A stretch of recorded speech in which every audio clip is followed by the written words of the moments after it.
राम समर्थ श्रीराम. भाग 63. 13व्या अध्यायातील भगवंतांनी ज्या 20 गुणांना अंगीकृत करायला सांगितलंय त्यातला 13वा गुण आता आपण पाहू. 13वा गुण आहे असक्ती. असक्तीचा अर्थ अनासक्ती.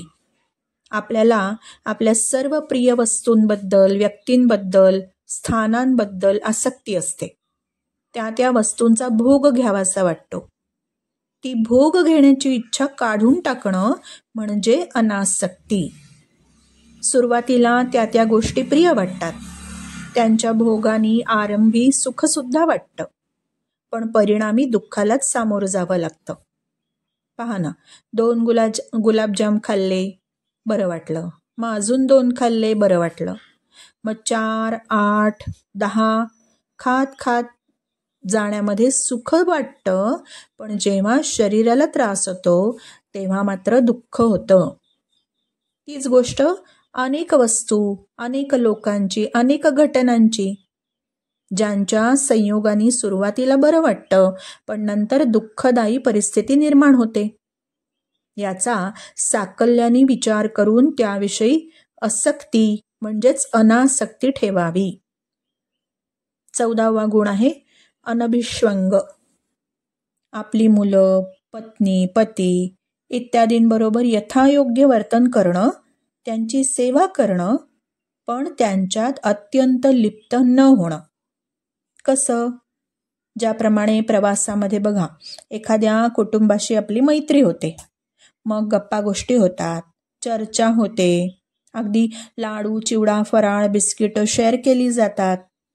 पण त्यांचं स्टेशन आल्यावर आपण त्यांना म्हणतो का हात धरून, नका हो जाऊ, चला आमच्या बरोबर? नाही ना. ज्याचा त्याचा प्रवास ठरलेला आहे तोपर्यंत आपण त्यांच्याशी खेळीमेळीने वागतो. त्यांचं स्टेशन आल्यावर त्यांना उतरावंच लागतं. अगदी तसं घरच्यांशी सुद्धा स्नेहाचं, प्रेमाचं नातं असावं. त्यांना मदत करावी, त्यांची सेवा शुश्रूषा करावी. पण जर कधी कुणाचा मृत्यू झाला म्हणजे मग आपणच मेलो, उद्ध्वस्त झालो, आपण आता मारले गेलो, असं तांडव नसावं.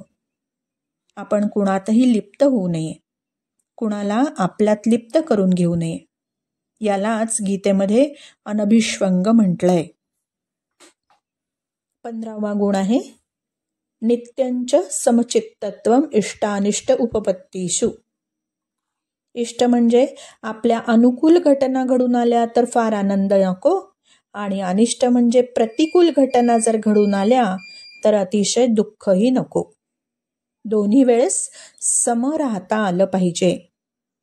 या सर्वांच्या मागे आपलं उद्दिष्ट परमतत्वाला प्राप्त करून घेण्याचं आहे, हे लक्षात ठेवून हे गुण सचोटीने अंगीकारायचे. आणि म्हणून जी पण परिस्थिती येईल, अनुकूल असो किंवा प्रतिकूल, त्याला शांततेने सामोरं जाणं अपेक्षित आहे.